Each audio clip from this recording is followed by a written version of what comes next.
Você percebeu mais cabelo caindo na hora do banho, na hora que você escova ele ou até no travesseiro? A queda de cabelo realmente é um assunto que nos preocupa muito, mas hoje eu tô aqui para te mostrar que a gente tem como frear isso. Sabia que mais de 40% das mulheres e 50% dos homens vão ter essa queixa de queda de cabelo durante a vida? Só que as pessoas pensam que queda de cabelo é tudo igual, mas hoje eu quero mostrar para vocês que existem vários tipos diferentes de queda de cabelo e que cada um deve ser. Depois de assertivamente diagnosticado, ele deve ser tratado da forma correta. Vem comigo que você vai ficar sabendo como fazer isso hoje. Para quem não me conhece, eu sou Ideli Neitsky, dermatologista, e já ajudei milhares de pessoas com essa mesma queixa no meu consultório, sempre com responsabilidade e usando métodos capilares comprovados. Quando a gente fala de queda de cabelo, nós temos vários tipos de alopécia. Então, nós temos as alopécias que são genéticas, e aí ela pode ser padrão feminino e masculino, e está muito relacionado, inclusive, à parte hormonal.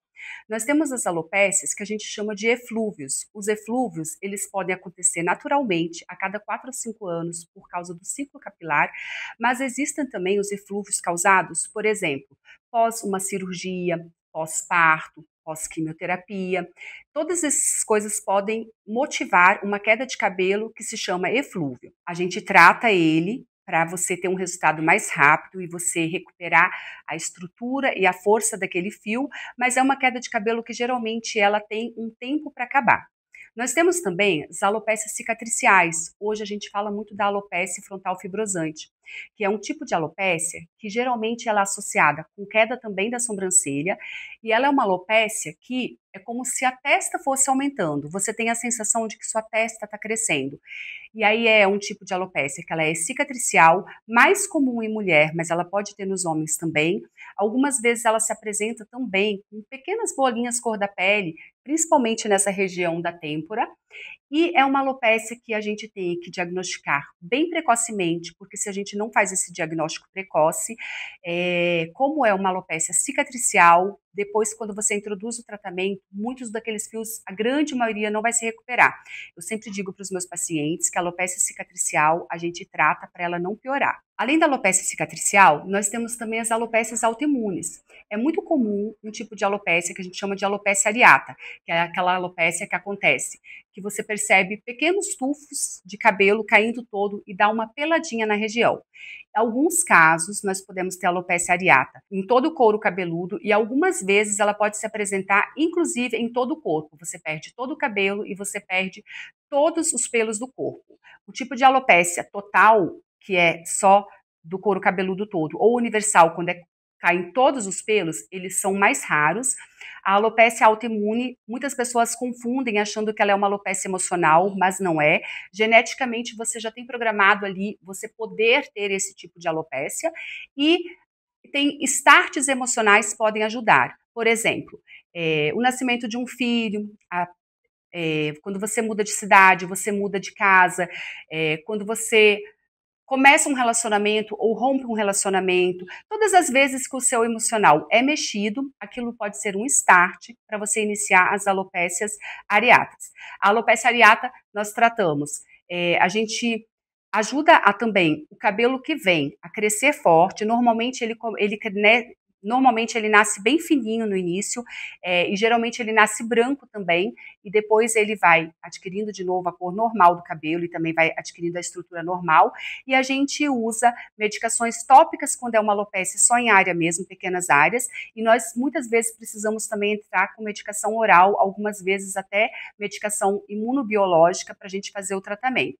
A alopécia areata, ela tem uma questão que ela pode melhorar toda, você ficar sem essa alopécia, pode nunca mais aparecer na vida, ou ela pode ser cíclica. Você nunca sabe o que vai acontecer. É um tipo de alopécia, por exemplo, que eu tive. Depois que o Arthur nasceu, teve um dia que eu fui no salão de beleza e o que aconteceu? O cabeleireiro olhou meio assustado para mim e viu 3 áreas de alopécia areata ali. E eu disse para ele ficar tranquilo, que era uma alopécia areata, mas que ia ficar tudo bem, ia crescer, e realmente assim foi.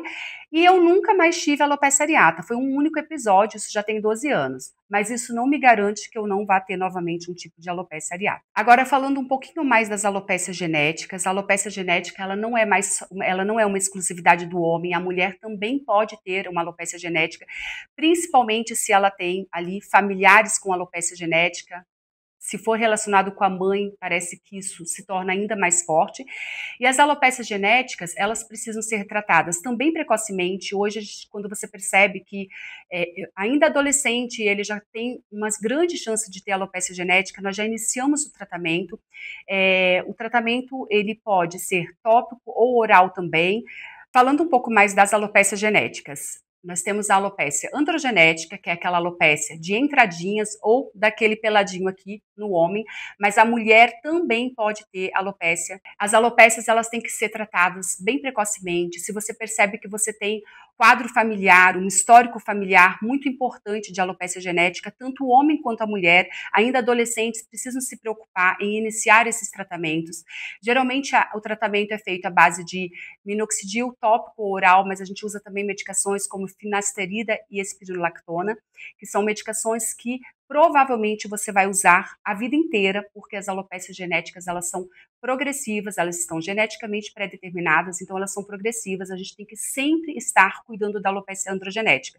E a gente, além do tratamento com medicações, é muito importante também você usar LED terapia, a luz vermelha é uma luz muito importante, é uma coisa que você pode fazer diariamente na sua casa, inclusive. Ela tem ali um componente anti-inflamatório que é muito importante para as alopécias genéticas. A gente sabe que existe um componente inflamatório ali também, e a gente usa também no consultório as intradermoterapias, usando substâncias que vão ali ativar e ajudar no crescimento do cabelo e na melhora da espessura daquele cabelo. Para finalizar, eu quero contar para vocês dicas importantes para você cuidar desse cabelo. Então é importante que você lave o cabelo pelo menos de 2 a 3 vezes por semana. Quando você está com uma queda de cabelo muito importante, você fica muito preocupado em não lavar aquele cabelo porque você vai perder mais cabelo, mas quando você faz isso, você está ali acumulando resíduos e isso faz com que o cabelo caia mais. A higiene, a boa higiene do couro cabeludo é uma das coisas que vai ajudar no tratamento. Usar sempre o shampoo adequado para o seu cabelo. Você pode usar condicionador sim, ele não vai fazer seu cabelo cair a mais. Você vai usar seus tônicos capilares e você vai ter uma alimentação saudável, equilibrada. A gente sabe que os nutrientes são muito importantes para as nossas quedas de cabelo e tudo isso vai fazer um diferencial para um bom tratamento da sua queda de cabelo. E se esse assunto te interessou, se a queda de cabelo é um assunto que te preocupe, agende uma avaliação comigo, que a gente vai te diagnosticar e vai te tratar. E não se esqueça de se inscrever nesse canal, porque aqui eu vou trazer muitas dicas práticas e importantes para vocês. Beijos, beijos!